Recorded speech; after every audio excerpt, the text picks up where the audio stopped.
ഇന്ത്യയുടെ പ്രതിരോധ മേഖലയിലെ ഏറ്റവും വലിയ മാറ്റങ്ങളിലൊന്നിലേക്ക് രാജ്യം കടക്കുകയാണ്. ഇതുവരെ സർക്കാർ സ്ഥാപനങ്ങൾ മാത്രം നിർവഹിച്ചിരുന്ന മിസൈൽ നിർമ്മാണ മേഖലയ്ക്ക് ഇനി സ്വകാര്യ കമ്പനികളും അവസരം ലഭിക്കാൻ ഇരിക്കുകയാണ്. കേന്ദ്ര സർക്കാരിന്റെ ഈ പുതിയ തീരുമാനം പ്രതിരോധ രംഗത്ത് പുതിയ അധ്യായത്തിന് തുടക്കമിടുമെന്നാണ് വിലയിരുത്തൽ. ഇനി ഇന്ത്യയിൽ മിസൈൽ നിർമ്മിക്കുക സർക്കാർ സ്ഥാപനങ്ങൾ മാത്രമല്ല, സ്വകാര്യ കമ്പനികളും രംഗത്തിറങ്ങുമോ? രാജ്യത്തിന്റെ പ്രതിരോധ മേഖലയിൽ വലിയ മാറ്റത്തിന് കേന്ദ്ര സർക്കാർ തുടക്കമിട്ടോ? ഈ തീരുമാനം ഇന്ത്യയെ ലോകത്തെ ഏറ്റവും വലിയ പ്രതിരോധ കയറ്റുമതി രാജ്യങ്ങളിൽ ഒന്നാക്കി മാറ്റുമോ എന്നതാണ് ഇപ്പോൾ പ്രതിരോധ രംഗത്ത് ഏറ്റവും കൂടുതൽ ചർച്ചയാകുന്ന വിഷയം. ഇത് വിശദമായി നോക്കാം. ഞാൻ ദേവിക ഷാജി.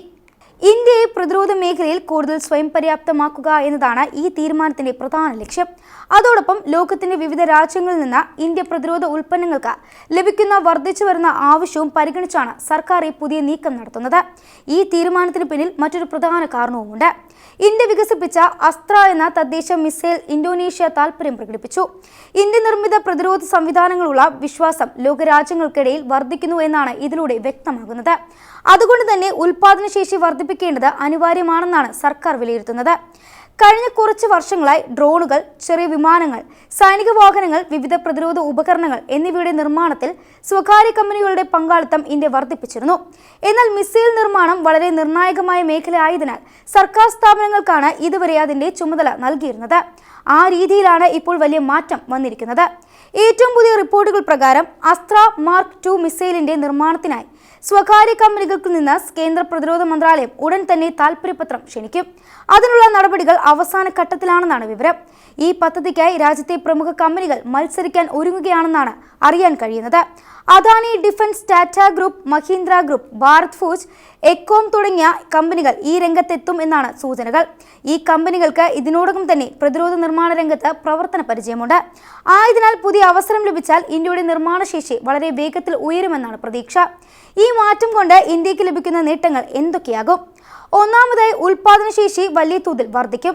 രണ്ടാമതായി, വിദേശ രാജ്യങ്ങളിൽ നിന്നുള്ള ഓർഡറുകൾ വേഗത്തിൽ പൂർത്തിയാക്കാൻ സാധിക്കും. മൂന്നാമതായി, പുതിയ സാങ്കേതിക വിദ്യകളുടെ വികസനത്തിനും കൂടുതൽ അവസരങ്ങൾ ഉണ്ടാകും. നാലാമതായി, ആയിരക്കണക്കിന് പുതിയ തൊഴിലവസരങ്ങൾ സൃഷ്ടിക്കപ്പെടും. അഞ്ചാമതായി, ഇന്ത്യയുടെ പ്രതിരോധ വ്യവസായം കൂടുതൽ വേഗത്തിൽ വളരാൻ ഇത് സഹായിക്കും. കേന്ദ്ര സർക്കാരിന്റെ ദീർഘകാല ലക്ഷ്യവും വളരെ വലുതാണ്. 2047 ഇന്ത്യയുടെ പ്രതിരോധ ഉൽപാദനം വലിയ തോതിൽ ഉയരാനും പ്രതിരോധ കയറ്റുമതി പല മടങ്ങ് വർദ്ധിക്കാനുമാണ് സർക്കാർ ലക്ഷ്യമിടുന്നത്. ലോകത്തെ പ്രധാന പ്രതിരോധ നിർമ്മാണ കേന്ദ്രങ്ങളിലൊന്നായി ഇന്ത്യയെ മാറ്റുക എന്നതാണ് ഈ പദ്ധതിയുടെ പ്രധാന ലക്ഷ്യം. ഇതിനിടെ വലിയ ശ്രദ്ധ നേടിയ മറ്റൊരു വാർത്തയും പുറത്തു വന്നിരുന്നു. മധ്യപ്രദേശിലെ ശിവപുരിയിൽ ദക്ഷിണേഷ്യയിലെ ഏറ്റവും വലിയ സ്വകാര്യ മിസൈൽ നിർമ്മാണ കേന്ദ്രം സ്ഥാപിക്കാൻ അദാനി ഡിഫൻസ് ആൻഡ് എയ്റോസ്പേസ് തയ്യാറെടുക്കുകയാണ്. ഏകദേശം 2500 കോടി രൂപയുടെ നിക്ഷേപമാണ് ഈ പദ്ധതിക്കായി പ്രഖ്യാപിച്ചിരിക്കുന്നത്. ഈ കേന്ദ്രത്തിൽ മിസൈലുകളുടെ വിവിധ ഭാഗങ്ങൾ നിർമ്മിക്കുക, അവ കൂട്ടിച്ചേർക്കുക, ഇന്ധനവുമായി ബന്ധപ്പെട്ട ഘട്ടങ്ങൾ നിർമ്മിക്കുക തുടങ്ങിയ പ്രവർത്തനങ്ങൾ ഒരേ സ്ഥലത്ത് നടത്താനാണ് ലക്ഷ്യമിടുന്നത്. പദ്ധതി യാഥാർത്ഥ്യമായാൽ ആയിരക്കണക്കിന് തൊഴിലവസരങ്ങളും ഉണ്ടാകുമെന്നാണ് പ്രതീക്ഷ. നിലവിൽ ഇന്ത്യയുടെ ഭൂരിഭാഗം തദ്ദേശ മിസൈലുകളും നിർമ്മിക്കുന്നത് സർക്കാർ സ്ഥാപനമായ ഭാരത് ഡൈനാമിക്സ് ലിമിറ്റഡ് ആണ്. വർഷങ്ങളായി ഈ സ്ഥാപനം ഇന്ത്യൻ സായുധ സേനയ്ക്ക് ആവശ്യമായ നിരവധി മിസൈലുകൾ നിർമ്മിച്ചു നൽകുന്നുണ്ട്. എന്നാൽ ഇപ്പോൾ സ്ഥിതി മാറുകയാണ്. ഇന്ത്യൻ മിസൈലുകൾ വാങ്ങാൻ കൂടുതൽ രാജ്യങ്ങൾ മുന്നോട്ട് വരുന്നതിനാൽ നിലവിലെ നിർമ്മാണശേഷി മാത്രം മതിയാകില്ല എന്നാണ് സർക്കാർ വിലയിരുത്തുന്നത്. അതുകൊണ്ടാണ് സ്വകാര്യ കമ്പനികളെയും ഈ രംഗത്തേക്ക് കൊണ്ടുവരാനുള്ള തീരുമാനം. ഇനി അസ്ത്ര മാർക്ക് 2 മിസൈലിനെ കുറിച്ച് അറിയാം. DRDO വികസിപ്പിച്ച ഈ മിസൈൽ ഇന്ത്യൻ വ്യോമസേനയുടെ പുതിയ തലമുറ പ്രതിരോധ സംവിധാനത്തിലെ പ്രധാന ഘട്ടമായാണ് കണക്കാക്കപ്പെടുന്നത്. ഏകദേശം 180 മുതൽ 200 കിലോമീറ്റർ വരെ ദൂരത്തിലുള്ള ലക്ഷ്യങ്ങളെ നേരിടാൻ കഴിയുന്ന തരത്തിലാണ് ഇത് വികസിപ്പിച്ചിരിക്കുന്നത്. ഇന്ത്യയുടെ വിവിധ യുദ്ധവിമാനങ്ങളുമായി ഈ സംവിധാനം കൂട്ടിച്ചേർക്കാനാണ് ലക്ഷ്യമിടുന്നത്.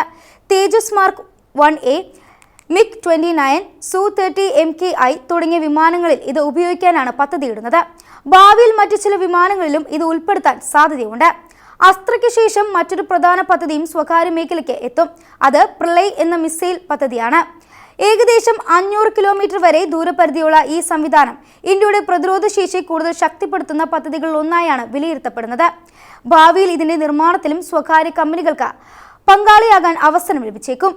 ഇതോടെ മാത്രമല്ല, രുദ്രം സീരീസ്, നാവികസേനയ്ക്കുള്ള വിവിധ സംവിധാനങ്ങൾ, ദീർഘദൂര പ്രതിരോധ പദ്ധതികൾ എന്നിവയുടെ നിർമ്മാണത്തിലും സ്വകാര്യ കമ്പനികളുടെ പങ്കാളിത്തം വർദ്ധിപ്പിക്കാനാണ് കേന്ദ്ര സർക്കാർ ആലോചിക്കുന്നത്. സ്വകാര്യ കമ്പനികളുടെ പങ്കാളിത്തം വർദ്ധിച്ചാൽ ഗവേഷണത്തിലും പുതിയ സാങ്കേതിക വിദ്യകൾ വികസിപ്പിക്കാനും കൂടുതൽ വേഗം എന്നാണ് വിദഗ്ധർ അഭിപ്രായപ്പെടുന്നത്. സർക്കാർ സ്ഥാപനങ്ങളും സ്വകാര്യ കമ്പനികളും ഒരുമിച്ച് പ്രവർത്തിക്കുന്ന മാതൃക ഇന്ത്യയുടെ പ്രതിരോധ മേഖലയെ കൂടുതൽ ശക്തമാക്കുമെന്ന് അവർ ചൂണ്ടിക്കാട്ടുന്നു.